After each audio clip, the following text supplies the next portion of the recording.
I was having this low back pain thing for just a couple of years and it got really bad. And I just decided to do some more foundation yoga, like tree pose and some of the stretches that really focus on building up my core and breathing into that area. It really became clear that this is just where I was holding all my shit. Thanks for checking out Guys Talking Yoga. So this podcast is focused on getting more men into yoga by raising awareness of its many benefits through conversations with other guys. I'm your host, Derek Vanderwalker, and we've had a couple of guys share their story for how their yoga practice has helped support their recovery from addiction. And I just so happen to be introduced to a guy who's an addiction specialist who also has a steady yoga practice. Dr. Ken Starr is a former emergency room doctor who founded his own clinic called the Ken Starr MD Wellness Group, which is the industry leader in NAD therapies, ketamine, and detoxification programs. They offer substance abuse treatment, mental health counseling, nutritional counseling, and other men's health services. In this conversation, Ken shares how he discovered yoga in the late 90s through the super hot 90-minute Bikram series while doing a med school rotation at Stanford Medical Center outside Palo Alto. And what I really enjoy about this talk is that we really get into how yoga can help with tension and trauma in our body and our minds. Ken shares a lot of great tips and thoughts around his practice and how it's helped him. He speaks a little bit to those challenges that people have in fighting addiction. And our discussion was really anchored around yoga as a solution for managing those patterns of moving away from discomfort and pain, something that everyone deals with every single day and not just those battling addiction. Enjoy the show.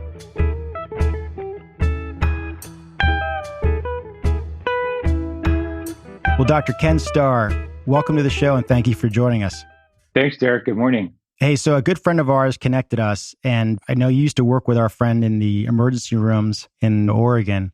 I was very interested in talking to you because, well, number one, you've got a very extensive, long yoga practice, and also you're an emergency room MD, and you've done a lot of work more recently working with those struggling with addiction. So if you don't mind, tell us a little bit about yourself and how you got into yoga. Yeah, thanks, Derek. Well, a mutual friend, Hans, I worked with him in the ER for about 10 years in Oregon before moving to California.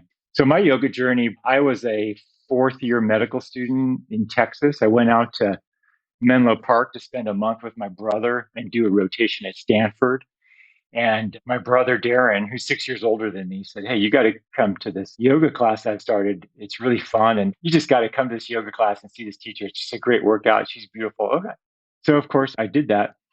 And of course, that was Bikram yoga back in like 96 or so. Just had a wonderful workout. Just the strengthening and the sweating and the stretching just really blew me away.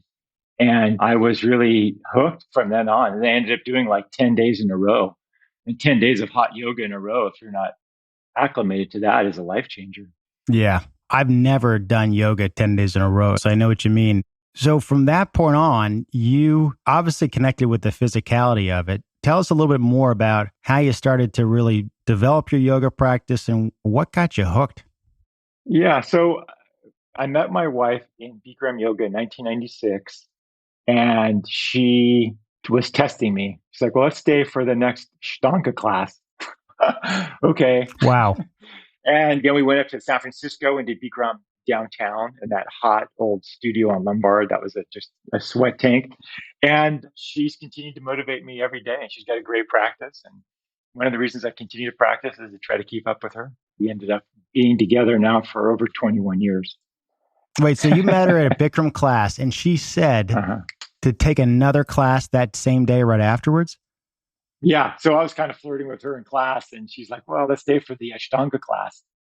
Which is funny Bikram, because right? Bikram is tough and Ashtanga is no walk in the park either, right? No, she was just testing me. She was just completely seeing what I was made out of. Like, was I going to fold and cry or was I just going to man this out and do it? And so I did it. It's fine. That's great. That's awesome. Plenty of yoga that week. So how did your yoga practice evolve from that point over the next couple of years? Well, just with the introduction of the Bikram yoga, being connected and in love with someone who is just strongly connected to yoga, it's just helped me completely stay in the game and find yoga and integrate it into my life. So if there's hot yoga, I love doing that. If there's not, I'll do something else. I mean, yoga also teaches you adaptability. So maybe we'll do a flow class, or maybe we'll do a vinyasa class or a power flow or just whatever. It's just so great. So I've just always found yoga to be just grounding and satisfying. It's just wonderful.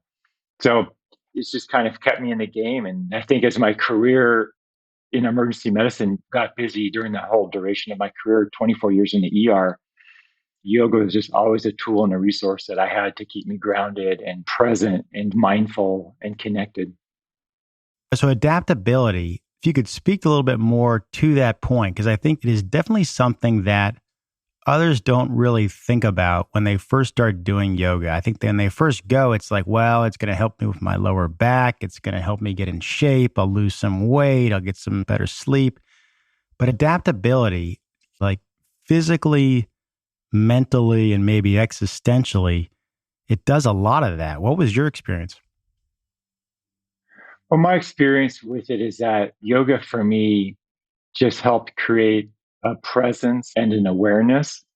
Learning to hold still just physically and being uncomfortable, it allows solutions to develop, solutions in your body and solutions to your problems that we turn away from, that we don't solve. So being present on the mat, irrespective of what you're doing or how hard the posture or how hot it is, it just takes you to a place where you now have the opportunity to connect. And for me, it's just been just an amazing 30-year journey. Yeah, so solutions, that's another great little thought to consider because when I think about yoga, and I just had a recent conversation with a woman who works very closely with the University of Oregon athletes, and we were talking about rehabilitation, how a lot of folks came into yoga to help rehabilitate injuries. And so when I think about yoga as like a physical solution, it is a great way to knit together and bring back, let's say, groups of muscles, not just a muscle that you injured, but groups of muscles and creating sort of a group approach to stabilizing that joint, which is the way they're supposed to work. But yoga is really great about, at least from like a somatic, intentional kind of cultivated awareness, it's great at doing that. I think if you really were into anatomy, you could obviously figure out what muscle and what's working with what. But just in moving around over time without even planning it, yoga does physically solve a lot of muscular imbalances and challenges. But when I think about sort of the mental solutions, I think yoga is a great way to deal with stress. If you're someone who's prone with anxiety or depression, or you're just bouncing all around because there's a lot of great things or challenging things in your life that's not letting you stay focused. And then I even think spiritually, existentially, yoga is a solution to checking out from the reality that you think is around you and maybe checking in the reality and kind of what's within you, what's going on with your life. So with solutions, did you have any of that similar experience? And you've been doing this since what, the late 90s, the mid 90s? What have been some of the things that yoga as a solution has helped you with? Well, the points you make, I think, are kind of one and the same. I mean, physically getting into where you're tight and holding tension, and then the stresses of life are one and the same because we're holding that emotional trauma somewhere in our body, right? I have found that when I can just sit and breathe and stretch, and this isn't a formal class, this is just honestly usually 15, 20 minutes before I go to sleep, just to get on the floor and just stretch and just hold and breathe. I can just really feel the tension come out. And just by breathing and stretching, I can feel where I'm holding tension in my back and in my legs. And it's just become a ritual to kind of help let things go at the end of the day on a maintenance basis. So the solution for me is just an awareness of where I hold stress. And an example of that, I didn't even know at the time, was like, I was having this low back pain thing. I kind of like what you described with your health issues, but I had this low back thing for just a couple of years and it got really bad. And I was like, I mean, I had an ultrasound. I had like, oh my God, something's wrong. I just could not figure out what it was. And I just decided to do some more foundation yoga, like tree pose and some of the stretches that really focus on building up my core. and breathing into that area, it really became clear that this is just where I was holding all my shit. Yeah, totally. And it's gone completely. And it has been for years. Just by having a regular awareness of this is where Ken holds his shit. I mean, I've had a twinge here and there over the years, but nothing like that was like 2 years of daily back pain. I was scared I was never even going to be the same. And it's not anything like that anymore. Yeah, no, it is super spot on. And I've talked to a couple of guys on this show. We've talked about John Sarnow's book, Healing Back Pain. And he talks about like tense myofascial syndrome, TMS, right? Mm-hmm. And he talks a lot about how type A athletes and type A people tend to really be the ones who really struggle with this. And I think whether or not you're a type A person or not, if you are carrying a lot of stress, and that is multiplied by the fact that we're all sitting a lot, right? And so our lower back gets kind of weak and tired. It's a place where a lot of us hold our shit. But if you have a longer term approach and learn how to move that stress out of that place, yoga is awesome for that. And I know you know this really well. And if it's your lower back, it's probably your whole spine. Like your whole spine needs to be longer and stronger. And anyhow, I know a lot of people and a lot of guys deal with lower back issues. Right. And just getting on the mat and rolling around and getting started is like the first step. Exactly. That's what I was going to say. Just to show up, just to get on the mat and just breathe and hold still. And those little postures that you see, oh, I can do those. Those are easy. I don't even need to start with that. Just the basic, just A's and B's and breathing and just finding where you're tight. It just changes my whole day. Yeah. I mean, I've been doing yoga on and off for 20 years. I still have a pretty clunky practice. It doesn't look like an Instagram pose by any means. But some mornings, if I'm just jammed for time or I got to get on the train to head to the city, I just roll out the mat and I'll lie down on it and bring the knees up to the chest, a little rolling around. I mean, just a check in. And if it moves into something else from there and I have time, I'll do it. Or maybe I'll take the next train if I can do it. But I hear you. Just getting to the mat is the first step. And as long as you're doing that, it kind of keeps that practice going. Yeah. And if I'm real short on time or even maybe on a ski trip, hanging out with my friends in the morning, I'll just do some basic like warrior poses and just hold them until like I'm exhausted. Just warrior A's and B's and warrior 1 and 2. I'll just hold this, nothing complicated, but just sit and just hold it and breathe. And breathe. You can just feel everything kind of opening up and my legs getting tired and my pelvis opening, and so easy just to kind of check in and get the juices flowing. Yeah. I mean, even a warrior 2, right? A warrior 2 pose. If you stand for like 30 seconds, like your legs start to shake. And I think that's some of the awesome strength and conditioning that's happening that people don't realize is available in yoga. And that's the challenge is holding that stillness and not just one breath and going into something else. What is it like to find stillness in that discomfort and get stronger? That's what gets me going. Yeah, right. So to find that edge and that discomfort and just settle into it. So, by the way, you just made me think about the fact that I think a lot of vinyasa flow classes move a little bit too quick with movement. And I think people really can benefit having a slightly slower flow or slower sequence practice to enjoy those moments where you really stay in the pose for a hot minute.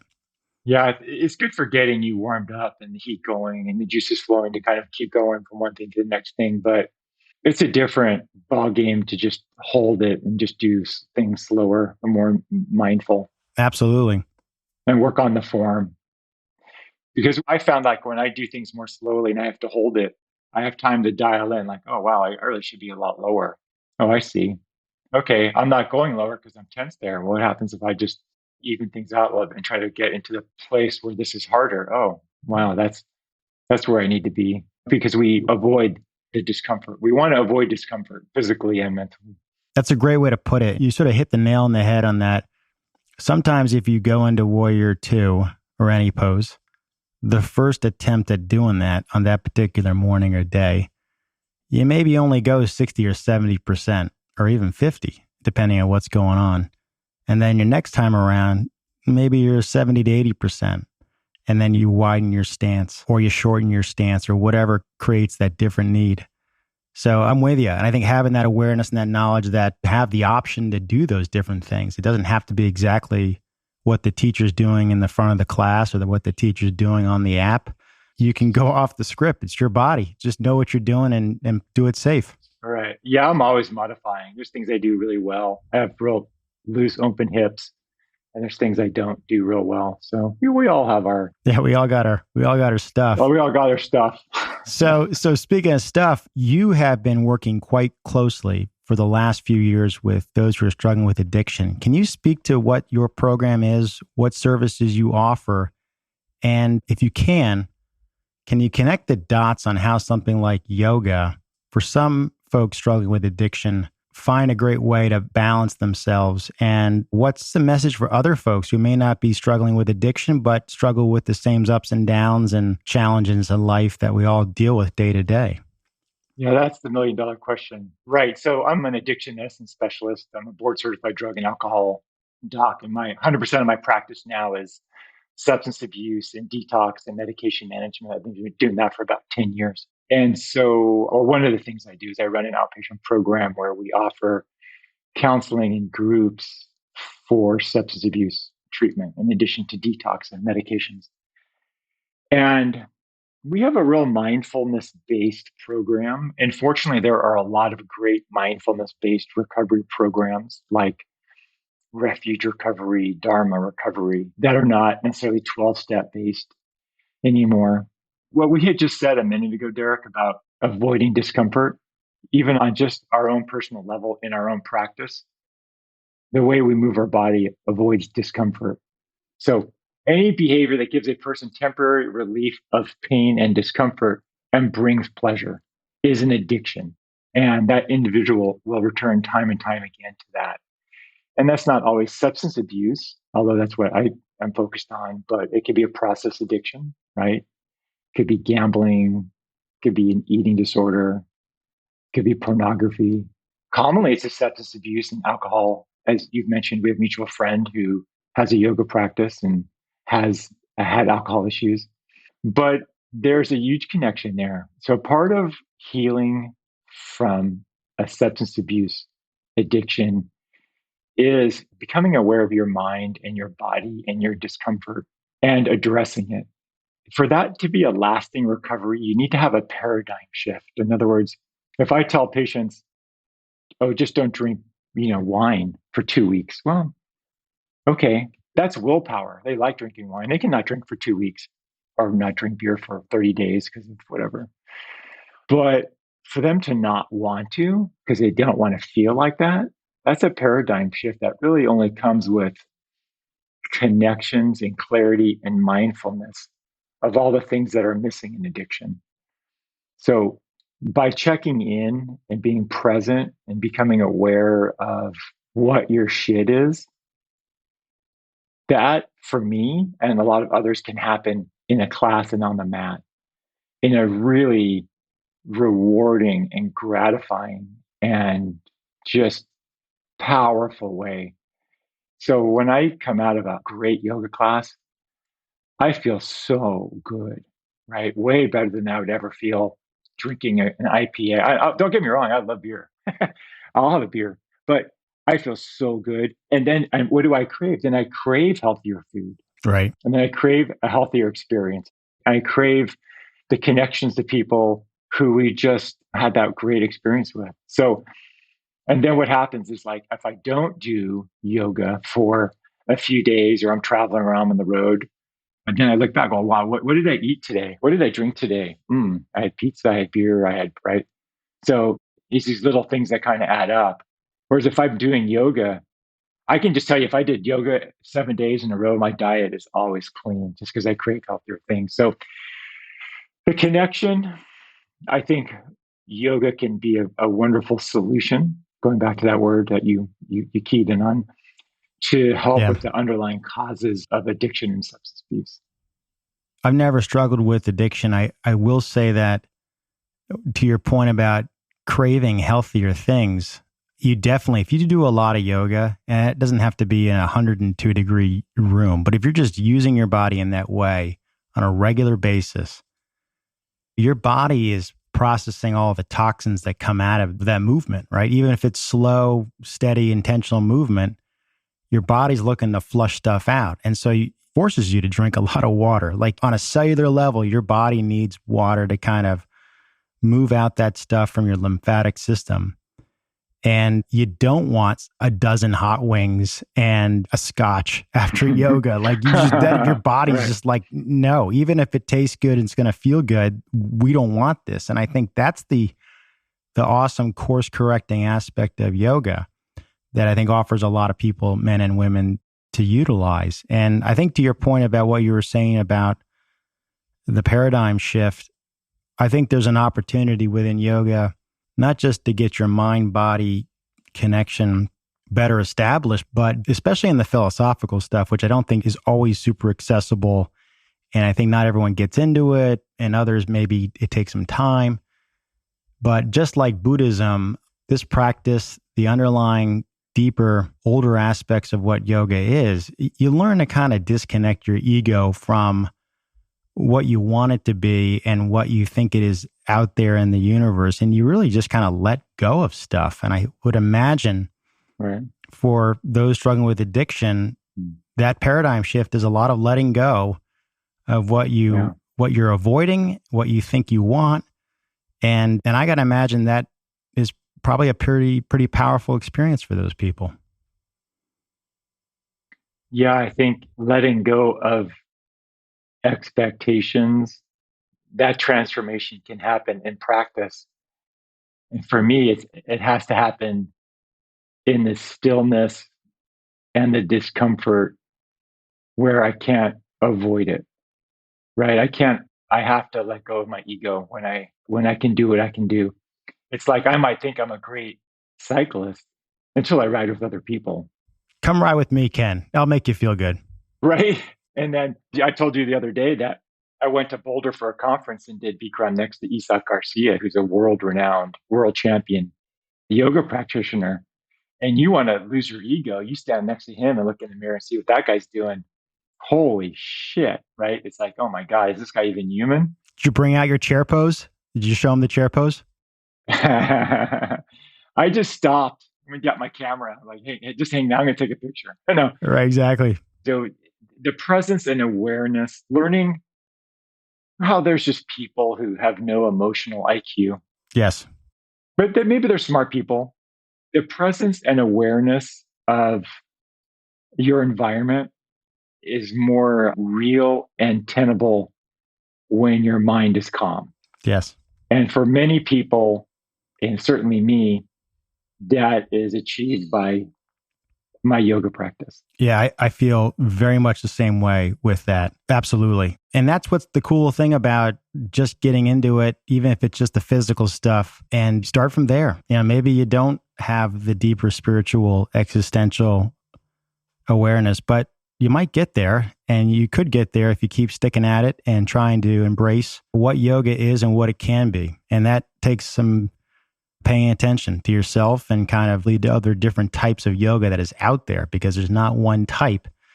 And the experience of doing yoga is very subjective too. So it's a bit of a journey and a path. And I think if you keep doing it, when you get to the end of your life, you will have learned a lot. Yeah. And that's a good point. Like, I think I had messed around with yoga here and there long before I did that class with my brother, but it never really resonated well with me. It was more like just what I call furniture yoga. And I just go to class and you do something, and you go to another class and it's totally unrelated to the previous class. Yeah. I just didn't get it. So finding a type of yoga that you like, that really invigorates you, and checking out all the different styles. There's so much different types of yoga. I think that's part of the process, right? Finding out what works for you. It's just a broad term for so many different things. Yeah. And listen, 15 years ago, what worked for me was Bikram, because I would sweat like a beast, and I would get all of what New York City had just done to me the previous day out and on the mat. Uh-huh. And sometime thereafter, I really had a tough time being in a hot room and doing that yoga. The next day, I might as well have been at some bar, because I actually was pretty dehydrated from just Bikram, even when I spent a pretty good day before Bikram eating the right things and drinking water.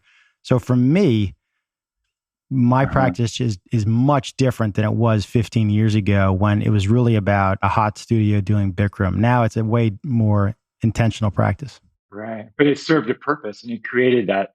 It started the journey. Yes, Yeah. absolutely. Yeah. Most of what I do now, like I don't do any Bikram anymore either, but it started the journey too. Yeah. It's the door that got you in. So Ken, as we near towards the end, what would you tell guys who never tried yoga or tried it once and it wasn't for them? What's your advice for those guys? I would say just show up, go to find a studio that has a variety of classes, and just show up and just do your best and be present. Don't worry about what you can't do. Focus on what you can do Right. and just keep coming back. And I think that it'll serve as a great foundation for the things that you enjoy, even if it's not the highlight of what you enjoy doing the most. It'll make your basketball better. It'll make your running better. It'll make your hockey better. It'll make your CrossFit better. It'll make your cycling better. So it's a great foundation for developing an awareness of your body and your mind that's really hard to achieve doing something else. And it's a great foundation for life and for other activities. So just show up and commit that time to doing it. And it's really just an invaluable investment in other things that you may enjoy doing even more. Spot on. Well, hey, Ken, great to connect. Yeah, thanks, Derek. Really appreciate you being on the podcast and sharing your story and also all the work you're doing with those who struggle with addiction, rather. And thank you for all that. And so hopefully we'll connect again in the future, but this was really great. Thanks, Derek. Thanks for having me. So I really enjoyed that conversation. Ken knows his stuff. Ken's had a deep practice, and the thoughts that he shares around really working that trauma out of the body, learning how to find times in your day, particularly at night, doing a little yoga before you go to bed. In fact, I challenge those who are listening to try that. I'm a big believer in doing yoga first thing in the morning. That's great. Try it at night. Try a little bit at night. Turn off the phone. Do a little yoga. You can put your feet up the wall and just enjoy lying on the floor with your feet up a wall in a restful spot. Or whatever you do, just do a little something to transition into a good night's sleep. If you or a loved one want to find out more about Ken's services, check him out on YouTube, Ken Starr MD Wellness Group. And you can also check out his website, Ken Starr, KENSTARRMD.com. Have a good night and enjoy your practice.